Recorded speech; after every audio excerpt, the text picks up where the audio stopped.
C'est au château de la Cité internationale de la francophonie à Villers-Cotterêts, berceau de la langue française, qu'a eu lieu le 19e sommet de la francophonie.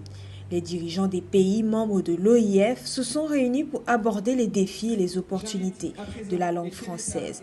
Sous le thème créé « Entreprendre et innover en français », le président Emmanuel Macron a ouvert le sommet avec un discours fort, évoquant des notions comme la paix, la souveraineté et l'innovation. Un appel à la collaboration entre les nations. La francophonie est un espace d'influence diplomatique qui nous permet d'embrasser les enjeux du siècle. C'est ensemble, en francophone, que nous devons essayer d'appréhender les transformations technologiques. C'est ensemble, en francophone, qu'il nous faut encourager l'innovation et démultiplier nos capacités de création et d'échange, mais aussi bâtir un ordre numérique protégeant les citoyens.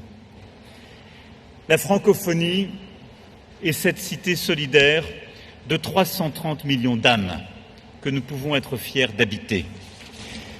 Des notions qui ont particulièrement résonné chez son homologue tunisien qui lui a transmis le relais pour une nouvelle ère dans le but de renforcer la place de la langue française dans un monde en constante évolution.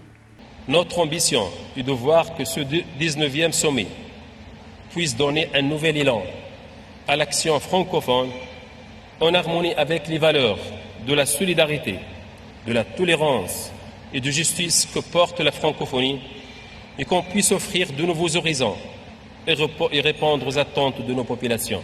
La secrétaire générale, quant à elle, a souligné que la langue française est un pont entre les cultures, un pont qui doit être renforcé, surtout en Afrique, pour y créer plus d'opportunités pour les jeunes, promouvoir le français et le multilinguisme à l'échelle internationale. Non, la francophonie n'est pas un repli sur soi contre l'anglais. C'est tout le contraire.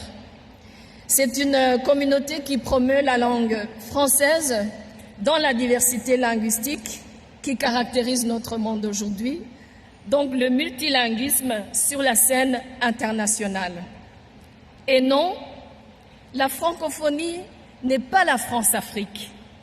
Elle n'est pas seulement hexagonale et ou africaine, elle est mondiale. Cette première journée s'est ainsi terminée, prouvant que la francophonie ne se limite pas à la langue, mais que c'est également une célébration de la diversité culturelle où les pays membres affirment leur volonté de promouvoir leur patrimoine respectif tout en travaillant ensemble.